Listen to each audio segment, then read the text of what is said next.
மயிலாடுதுறை மாவட்டத்துல மொத்தம் 2 பொது தொகுதிகளும் ஒரு தனி தொகுதியும் இருக்கு. இதுல முதலாவது நான் பார்க்க போற தொகுதி சீர்காழி தனி தொகுதி. சீர்காழி தனி தொகுதியில் கடந்த முறை திமுகவை சேர்ந்த பன்னீர்செல்வம் அவர்கள் போட்டிட்டு இருக்கார். அவரை எதிர்த்து அதிமுகவை சேர்ந்த பாரதி அவர்கள் போட்டிட்டு இருக்காங்க. இவங்க வாங்கிய வாக்குகள் பாத்தீங்கன்னா கடந்த முறை திமுகவை சேர்ந்த பன்னீர்செல்வம் அவர்கள் 94,057 வாக்குகள் பெற்று வெற்றி பெற்றிருக்கிறார். அவரை எதிர்த்து போட்டியிட்ட பாரதி அவர்கள் 81,909 வாக்குகள் பெற்று தோல்வியடைந்திருக்கிறார்.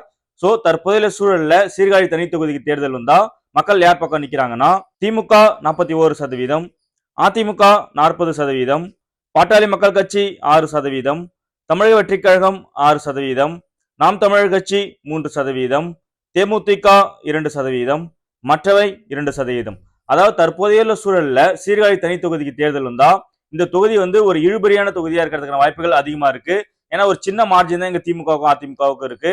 சோ நம்ம ஃபைனல் ரிசல்ட் இவங்க கூட்டணி நிலைப்பாடெல்லாம் கன்ஃபார்ம் ஆனதுக்கு அப்புறம் தான் தெரியும். பட் தற்போதைய சூழல்ல சீர்காழி தனி தொகுதி ஒரு இழுபறி தொகுதியா இருக்கு.